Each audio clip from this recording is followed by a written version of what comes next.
Right. Okay, this is the Horsemen of the Apocalypse, part 2.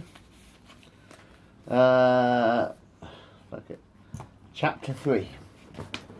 Chapter 3. Scar tissue. Russell McNulty stares at the doorman of the Harvard Inn on Coney Island and scratches his head. Alfie Capone, isn't it? You've grown a lot.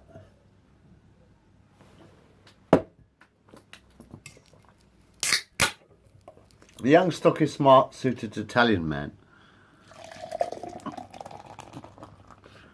with short, black, slicked back hair laughs. Bloody hell, I remember you. I sold you a newspaper on the day the Titanic sank. You were happy because you had just been offered a job. You have a very good memory, sir, my dear friend. Smiles. Sorry, you have a very good memory, my dear friend. Smiles the handsome young hustler.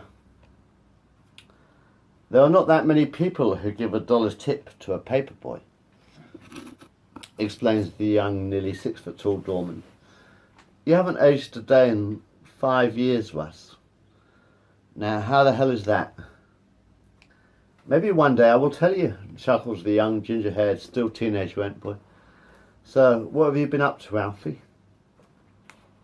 It's just Al now, smiles the chubby-faced 18-year-old bouncer. I was expelled from Catholic school when I was 14 for punching a female teacher in the face, chuckles Al Capone. Why did you do that? Asked Russell.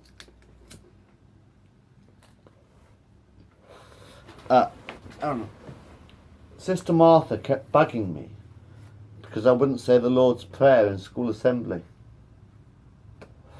I told her that my father wasn't in heaven and that my papa was actually dying from diphtheria. She clipped me around the ear for insubordination. So I punched the bitch in the face. Yeah.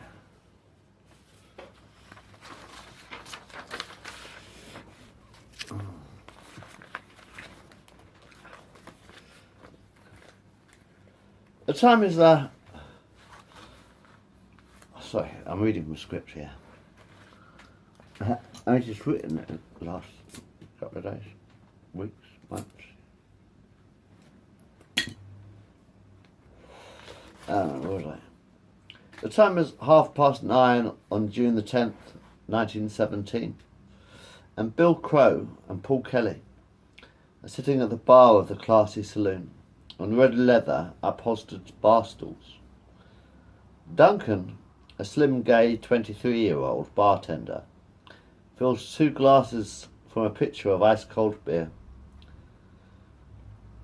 Oh, I'm going to take a back seat for a while, explains the head of the 5 Points gang. I'm handing over most of my business operations to Frankie Yale, the guy who owns the bar.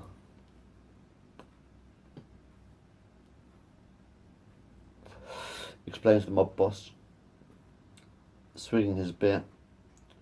You'll be working for him from now on, Bill. I will say this for the Iceman. His drinks are always cold. He controls the Brooklyn ice delivery trade as well, doesn't he? Asks the undead Jewish shadow man.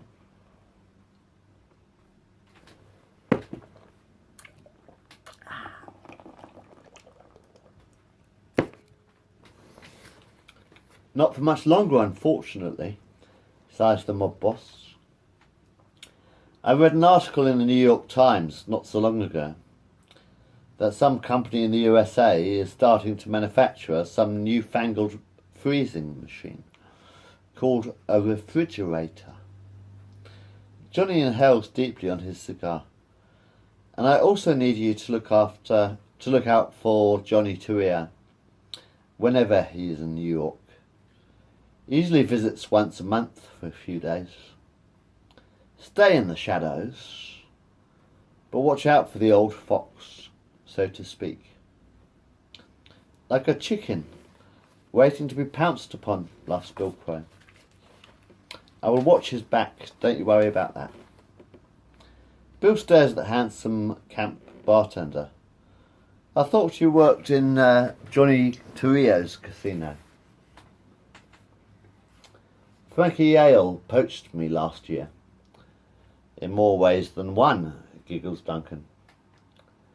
Russell McNulty and Al Capone, the doorman, are still chatting at the entrance of the Harvard Inn. I was a pickpocket in the Junior 40 Thieves for 3 years, until I met Johnny Torrio a year ago, when I was trying to steal his gold pocket watch in Broad Street.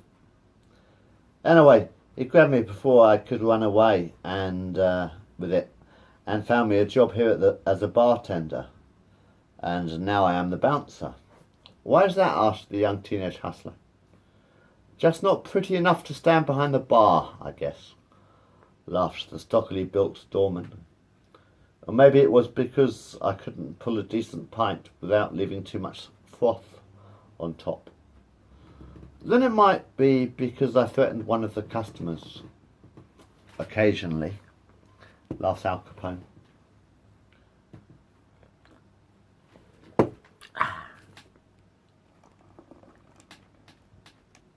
Bill Crone takes a silver pocket watch out of his waistcoat pocket and he flips open the lid. The time is now 10 o'clock at night. Where the hell have you been? He asks, gazing up at the young handsome ginger-haired lad now standing by his side.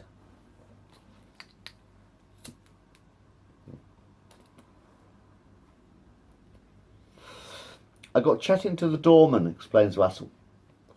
Al was the paper boy who told me about the Titanic.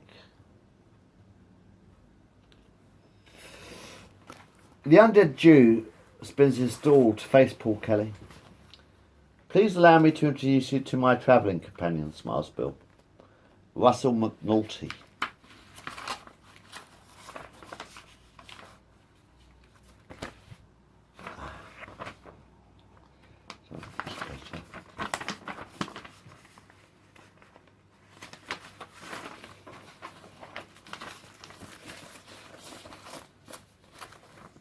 You mean your boyfriend?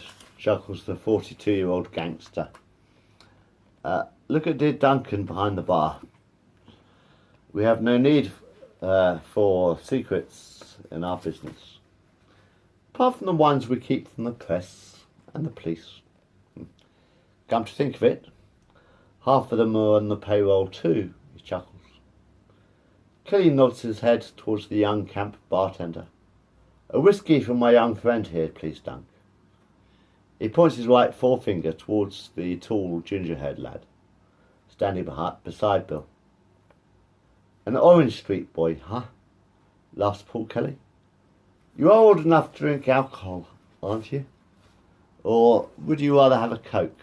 He asks, shaking Russell's right hand. Not that I'd give a fuck anyway. Actually, I'm 21 years old, replies the young, handsome ginger-haired hustler.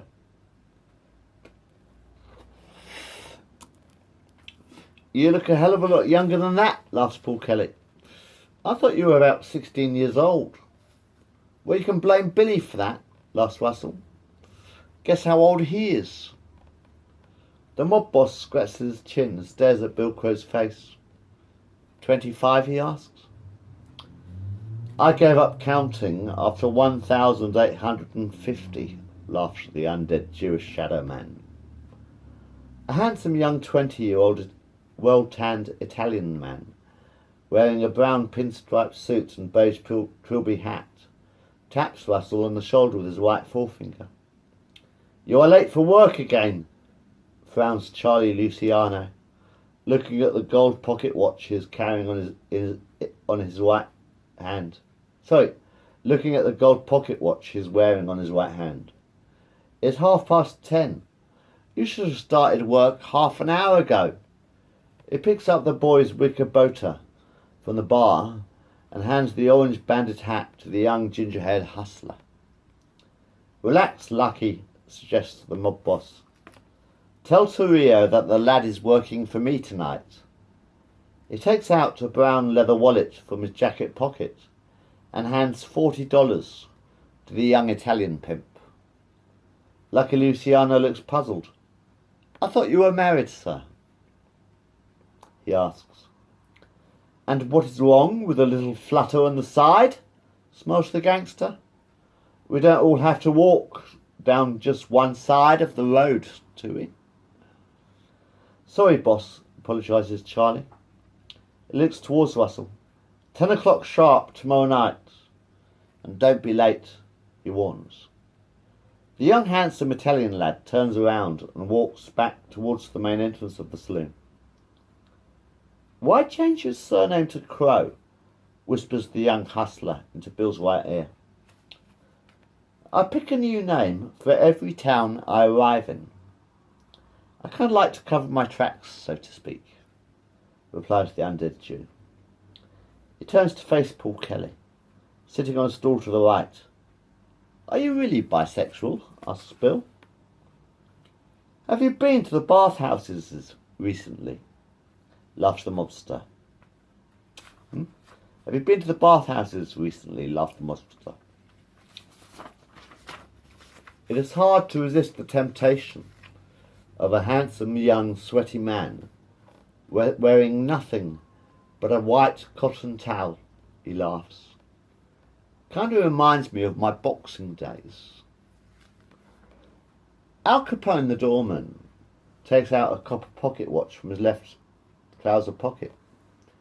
The time is now 25 minutes past 10 in the evening.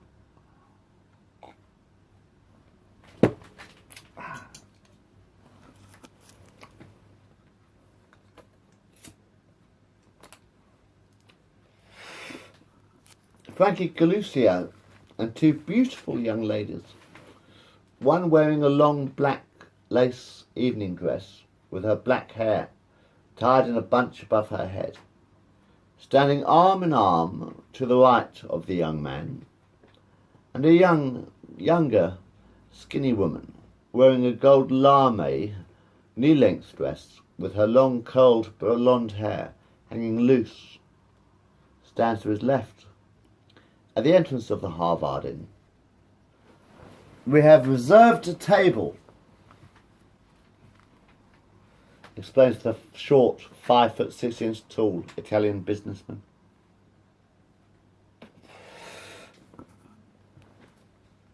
"You have a nice arse," whispers the doorman into the blonde-haired woman's left ear, smacking the left cheek of her peachy-pert bottom as she walks through the door of the club. "What is a beautiful young lady like you doing with a short stump like him?" laughs Al Capone. "He is my brother," replies Celia Galicia rather angrily. "How dare you, sir," snorts Frank. "Apologise to my sister at once," he insists. "What the fuck are you going to do if I don't, Tiny?" laughs the nearly 6 foot tall bouncer, pushing the short, skinny, smart-suited man in the chest. Paul Kelly stands up and leans with his back against the bar, sipping his gin and tonic. "You forgot the olive again, Duncan." "Aren't you going to stop them?" asked the young, handsome, gay bartender, looking very worried. "I think I'd better call Mr. Yale," he suggests. "Don't worry," sighs the mob boss. "Let the boys fight their own battles." Frank stands back and puts his hands into his jacket pockets. "I am warning you. Tell her that you are sorry." "Fuck off, you stupid little squirt." Al Capone punches Frankie Galucio in the right eye, and he stumbles backwards, falling flat on his back on the stone pavement in front of the posh saloon. The two young ladies help Frank back onto his feet. "So, you really want to fight me?" asks the 5'6" tall, small, skinny man. "Fuck off, shorty," laughs the doorman. "On second thoughts," sighed Paul Kelly, gazes down at the face of his golden pocket watch, "you had better call your boss. Tell Frank that we are going to need an ambulance in about 5 minutes. Little Frankie is faster with his knife than Billy the Kid is with a pistol. That's the reason I hired him in the first place. He walks towards the two young, angry men. Frank flips a flip knife out of his grey pinstripe jacket pocket and slashes Al Capone twice across the left cheek and once across the neck in a single swipe or three. The doorman falls to his knees in a pool of red blood. "I fucking warned you, you cunt," shouts the short, skinny gangster. "Why don't you go and help him?" asks Russell McNulty, now standing beside Bill Crone. "Like you did with Abe Jackson." "He isn't dying," whispered the undead Jew. "Besides, it would draw too much attention," frowns the undead Jewish shadow man. "But he's going to be scarred for life with cuts like that," sighs the ginger-haired hustler. "We all have our scars to wear." Bill grins a broken-toothed smile. The siren of an approaching ambulance echoes between the tower blocks, dodging between black Model T Ford cars driving up and down the busy streets of New York City.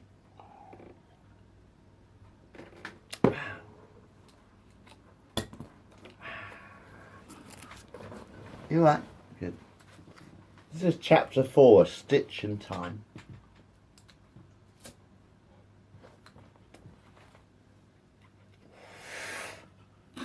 It is midday on Sunday, June the 17th, 1917. Paul Kelly breathes a heavy sigh. "Al wants payback, big time, Bill," he frowns. "Galucio has already had 3 death threats this week, 2 of them by telephone from Capone's hospital bed." The mob boss swigs another dram of Scotch whiskey.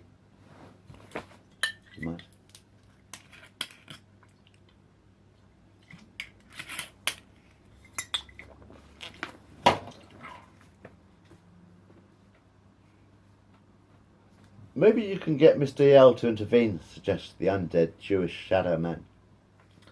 "Perhaps he can get Al and little Frankie to come to some kind of peaceful settlement." "Kiss and make up," laughs the mobster. "What kind of business do you think we are in? Matchmaking and cosmetics?" he laughs. The old battered oak grandfather clock in Frankie Yale's office chimes 8 o'clock. Ding, ding, etc. "I'm sure I have seen that very same clock somewhere else before," sighs Bill Crow, scratching his head. "I very much doubt that," laughs Frank. "Johnny Turio gave it to me last year as a birthday present. He told me that he had just bought it from a really old Indian fella who had just arrived in Chicago from Phoenix." He chuckles. The mob boss sits down on a comfy red leather upholstered armchair behind a large oak wooden desk. Frankie L. breathes a heavy sigh. Al needed 30 stitches in his face.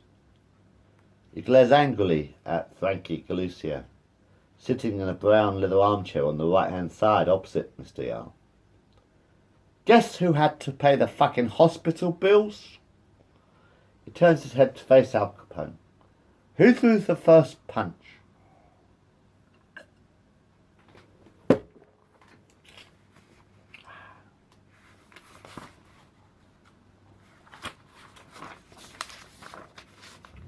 The bouncer of the Harvard Inn shrugs his shoulders.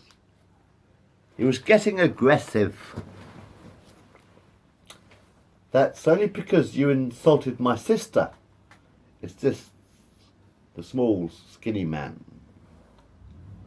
Frank lights a Cuban Havana cigar. "I will tell you what you are going to do." He breathes a heavy sigh of silver smoke. "You are going to apologise to each other. Unless you both want to find yourselves wearing concrete boots at the bottom of the river, laughed the mob boss. I'm sorry that I cut your face. Frankie Galusio shrugged his shoulders. But you fucking deserved it. The knifeman puts his right hand into his jacket pocket, just to be on the safe side. Al Capone is sitting in a green leather armchair on the left-hand side of the desk in the mob boss's wood-panelled office on the second floor of the Harvard Inn on Coney Island. He turns his left cheek towards the small man, showing Frankie his stitched-up wounds. I look like Frankenstein's monster, he chuckles. Well, I am sorry that you fucked up my face too, Frankie. You are going to pay for it, you little prick. I ain't done with you yet, warns Al, standing up. Sit down, warns Frankie out. That is not what I meant by apologies. There will be no repercussions, Alphonse. You insulted his sister, and he had the right to retaliate, even though he could have done it through more ways. But they don't call him Flick Knife Frankie for nothing. Anyway, from now on, Frankie is your watchman, your bodyguard, so to speak. He turns his head to face the short Italian gangster. From now on, Frankie, Alf's life is your responsibility. The mob leader grins. Now shake hands before I start wetting the sand, he suggests.